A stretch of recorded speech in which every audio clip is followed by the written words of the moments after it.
Viewers, आप सबको एक दफ़ा फिर मेरे YouTube चैनल में खुशामदीद। व्यूअर्स, आज हम इंशाल्लाह रिव्यू एक्सरसाइज 2 करेंगे। तो चलते हैं अपने क्वेश्चन की तरफ। मेरे पास फर्स्ट क्वेश्चन है कि if the HCF of two numbers is 1 then the numbers are, अगर हम किसी भी दो नंबर का HCF लें और वो हमारे पास 1 आ जाए तो उन नंबर्स को हम क्या कहेंगे? तो उन नंबर्स को हम को प्राइम कहेंगे। मैं एक एग्जांपल के थ्रू आपको समझा देती हूँ।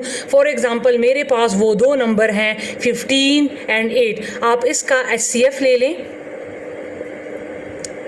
5 3 टाइम 15 एंड 3 1 टाइम 3, और 8 2 4 टाइम 8, 2 2 टाइम 4 एंड 2 1 टाइम 2। इसके आप फैक्टर्स लिख लें। 15 के फैक्टर्स आ गए हैं 5 एंड 3, और 8 के फैक्टर्स आ गए हैं 2 2 एंड 2। इन दोनों में से हम जब HCF लेते हैं तो हम कॉमन फैक्टर देखते हैं। तो आप देख सकते हैं कि इन दोनों में से कोई भी फैक्टर कॉमन नहीं है। तो जब भी हमारे पास कोई फैक्टर कॉमन नहीं आता तो लिहाजा उसका HCF हमारे पास होता है 1। ठीक है, तो हम अब कह सकते हैं कि 15 और 8 जो हैं वो दोनों हमारे पास को प्राइम नंबर्स हैं, क्योंकि इसका HCF 1 है। इन दोनों नंबर्स का कोई भी फैक्टर कॉमन नहीं आ रहा। ठीक है व्यूअर्स, अब हम चलते हैं अपने नेक्स्ट क्वेश्चन की तरफ। मेरे पास नेक्स्ट क्वेश्चन है कि the HCF of 5 10 and 15 is. आप इन तीनों का HCF ले लें तो आपके पास इसका आंसर आएगा 5। ठीक है, नेक्स्ट मेरे पास है कि the number which is divisible by a number other than itself and 1 is called. वो नंबर जो कि 1 पे और अपने टेबल के अलावा किसी नंबर पर जाता हो तो उन नंबर्स को क्या कहते हैं? तो हम उन नंबर को कंपोजिट कहते हैं। फॉर एग्जांपल, हमारे पास कंपोजिट नंबर वो नंबर होते हैं जो अपने टेबल पर और 1 टेबल के अलावा किसी टेबल पर जाते हों। ठीक है, फॉर एग्जांपल मेरे पास है 9 किस किस टेबल में जाता है? 1 3 एंड 9। एक 1 पे, एक 3 पे और एक अपने टेबल पे। तो 1 और 9 के अलावा 1 और अपने टेबल के अलावा 3 पर भी जाता है। तो लिहाजा इन नंबर्स को हम कंपोजिट कहते हैं।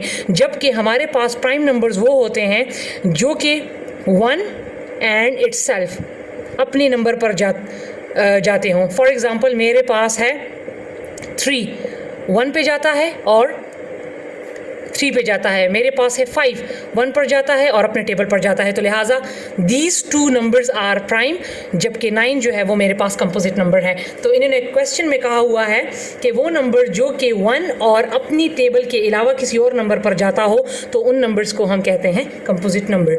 नेक्स्ट मेरे पास है कि 428 इज़ डिविजिबल बाय। 428 किस टेबल पर डिवाइड होता है? तो अब आप ये करके ख़ुद देख भी लें तो ये हमारे पास 4 के टेबल पे जाता है। 4 1 टाइम 4 एंड 4 7 टाइम 28। ठीक है, अब नेक्स्ट है कि a number divisible by 2 and 3 is also divisible by. वो नंबर जो 2 के टेबल में भी जाता हो, 3 के टेबल में भी जाता हो, तो वो नंबर ज़रूर इनमें से किस नंबर पर जाएगा? तो वो इनमें से 6 नंबर पर जाएगा। कैसे? फॉर एग्ज़ाम्पल, मेरे पास एक नंबर है 48। अब आप देखें तो अगर इसको मैं 2 के टेबल पर लेकर जाऊं, 2 2 टाइम 4 एंड 2 4 टाइम 8, इसका मतलब है ये 2 के टेबल पर गया। अगर इसी 48 को मैं 3 के टेबल पर लेकर जाऊं, 3 1 टाइम 3, 4 से 3 माइनस करे 1 एंड 8 नीचे उतारे 18, 3 6 टाइम 18, इसका मतलब है ये 3 पर भी गया। तो अगर 48 2 पर भी जाता है, 3 पर भी जाता है, तो इसका मतलब है ये 6 पर भी ज़रूर जाएगा। कैसे? 6 8 टाइम 48। ठीक है, मैं एक और नंबर ले लेती हूँ 56। आप 56 को डिवाइड करें तो ये 2 के टेबल में जाता है, लेकिन ये 3 के टेबल में नहीं जाता। तो लिहाजा 56 जो है, अगर इनमें से 2 3 में से अगर एक टेबल में भी नहीं जाता हो तो इसका मतलब है वो 6 पर नहीं जाएगा। तो 56 3 के टेबल में नहीं आता, तो लिहाजा this number is not divisible by 6। जबकि 48 जो है वो डिविजिबल बाय 6 है। तो इन्होंने यही पूछा है कि वो नंबर जो 2 के टेबल में भी जाता हो, 3 के टेबल में भी जाता हो, तो इसका मतलब है कि वो नंबर ज़रूर 6 के टेबल में भी जाएगा। अब नेक्स्ट मेरे पास है कि the least number among the common multiple of 6 and 5 is, आप इसका एलसीएम ले लें, 6 और 5 का एलसीएम ले लें तो आपके पास इसका आंसर आ जाएगा 30। नेक्स्ट है कि LCM of 2 prime number is there. हम जब भी दो प्राइम नंबर का एलसीएम लेते हैं तो वो हमारे पास क्या होता है, प्रोडक्ट मीन मल्टीप्लाई करते हैं, ना ही हम उसको ऐड करते हैं, ना ही उसको माइनस करते हैं, डिफरेंस मीन माइनस, ना ही वो हमारे पास कोशेंट होता है, ठीक है, बल्कि वो प्रोडक्ट होता है। प्रोडक्ट मीन मल्टीप्लिकेशन होती है। The smallest number divisible by 2, 3 and 5 is, इनमें से ऐसा कौन सा नंबर है जो कि 2 पर भी स्मॉलेस्ट नंबर, छोटा नंबर, जो कि 2 के टेबल में भी जाता हो, 3 के टेबल में भी जाता हो और 5 के टेबल पे भी जाता हो।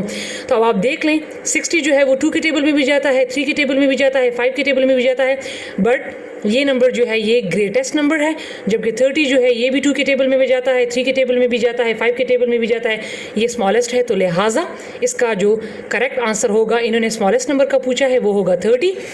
इसके बाद व्यूअर्स आपके पास ये जो जितने भी क्वेश्चन है, क्वेश्चन नंबर 2 में आपने इनका डिवीजन मेथड, ठीक है, एचसीएफ फाइंड करना है बाय डिवीजन, बाय प्राइम, फिर LCM by prime, by division. तो ये मैं अपने एक्सरसाइज 2.2 में डिटेल में करवा चुकी हूँ। इन क्वेश्चंस को आप खुद सॉल्व कर लें। इसी तरह क्वेश्चन नंबर 3, क्वेश्चन नंबर 4 भी इसी तरह है। ग्रेटेस्ट मीन एचसीएफ, तो इन 3 नंबर्स का आपने एचसीएफ लेना है, और find the least length means in 3 numbers का आपने एलसीएम लेना है। तो